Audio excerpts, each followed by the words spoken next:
Ashama akkam jirtu daawwattoota keenya kun qophii keenya alangee torban tal tokko karaa miidiyaa soofmariin isiniif darbudha. Qophii keenya alangeetiin yakkawwan seenaa dhugaa irratti hundaa'an kanneen galmeen isaanii cufame isiniif dhiyeessina. Har'a immoo ani Lalisee Mokonninii fi akkasumas waahila koo Muhammad Mustafaa waliin ta'uudhaan seenaa nama Geexeenesh jedhamtu tokko isin biraan geenya hamma dhumaatti daawwadhaa nu waliin tura.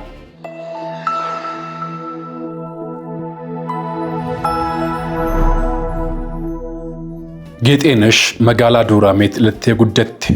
Barnoota sadarkaa tokkoffaa jalqabdee kutaa ja'affaa yommuu geessu abbaan ishee du'aan addunyaa kanarraa boqate.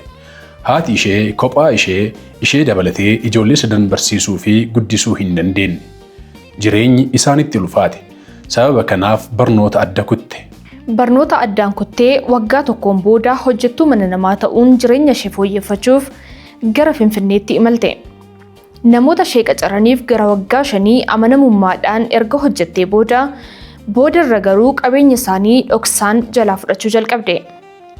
Hojjechiistonni ishee irra deddeebiin yeroo qabeenya isaanii jalaa fudhattuu ishee arguu jalqaban. Kana booda akka isaan waliin turtuu waan hin barbaanneef miindaa isheen isaan biraa qabdu kennanii fi gara magaalaa dhaloota isheetti ishee deebisan. Geexeenesh mana haadha isheetitti deebitee gara ji'a 4 turte. Haati ishee nama biraatitti hirumtee waan turteef jireenyi akka isheen yaadde hin salphanneef waliin jiraachuu hin dandeenye. Yeroo kana mana haadha isheetii bahuuf murteessite. Dhaabbata dhiyeessii aannanii hojjetu keessatti gurgurtuu taatee qacaramte. Garuu ammas ji'a tokko keessatti qarshiin ittiin gurgurte hir'ate. Dhuma baatii sanaa irratti walakkaan mindaa irraa hir'ifame.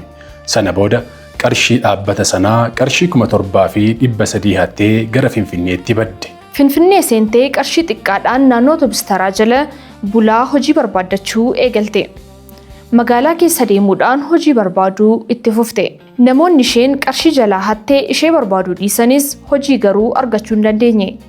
Sababni inni guddaan ammoo nama isheedhaaf wabii ta'uu dhabuu isheeti. Dubartiin takka hojjettuu barbaadaa turte.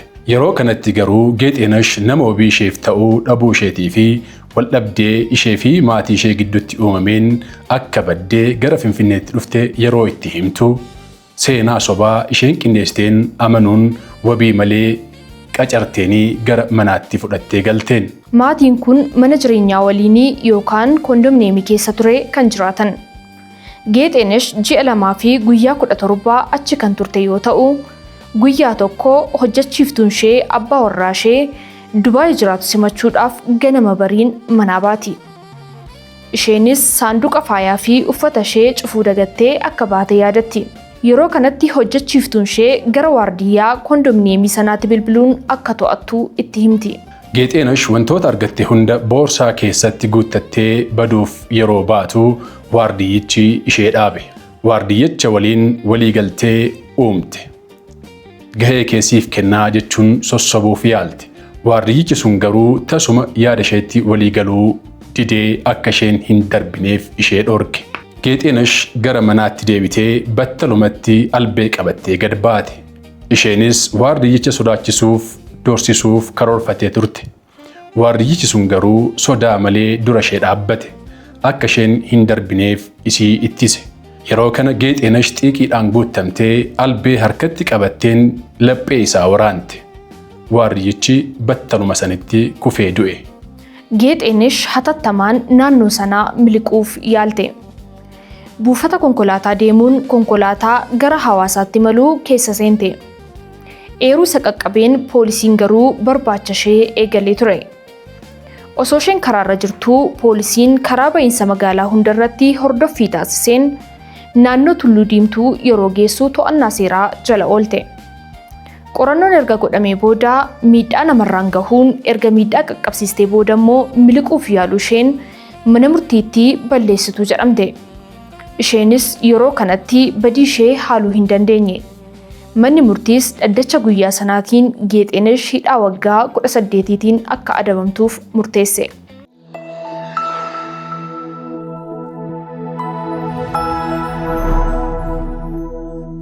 Egaa seenaa Geexeenesh kanarraati nama hin beekne gara ofiitti fiduun gara laafummaan daangaa darbee rakkina inni nutti fiduu danda'u barannee irra jedhee yaada. Akkasumas immoo amala badaa qabaachuun kan inni miidhuu numaan ta'uusaa barannee irra jedhee yaada. Maal barannee jettee yaadda? Akkuma seenicha irratti argine Geexenesh oduu sobaa kalaqxee gaateetiin carraa kanatti fayyadamtee qabeenya nama kanaa saamuuf deemteetti. Namni baay'een immoo gara laafummaadhaan namoota wabii hin qabne, namoota eessaa akka dhufan hin beekamne mana ofiitti galchuudhaan akkuma asiin dura dhagahaa turre balaawwan adda addaa mana keessatti geessaa turanii jiranii gargaartonni mana keessatti hojjetan kunniin fakkeenyaaf daa'ima namaa miidhuu, daa'ima namaa ukkaamsuun wantoonni akkanaa kunniin uumamanii seenaawwan baay'ee kanaan wal fakkaatan baay'ee isaa arginee turre. Amma immoo seenaa kana keessatti wanti argine maal inni wardicha wajjin walii galtee qabeenya san saamtee deemuudhaaf akkaataan isiin tattaaffii godhaa turte hin milkoofneef. Garuu dogongorri guddaan immoo kan nama dubartii dhuftee kaateetiin isii wabii malee fudhattee gara manaa deemte saniiti. Kun immoo waan sirratu qabudha. Jiruu keenya keessatti wantoonni haala salphaadhaan laallu kunniin jiruu keenya jeeqanii qabeenya keenya babbaratessanii rakkoodhaaf nu saaxilan waan ta'eef namoonni baay'een waan akkanaarraa of qusatanii gama seeraatiin waan ta'uu qabu san gara laafummaadhaan alatti waan kana laaluu qabu.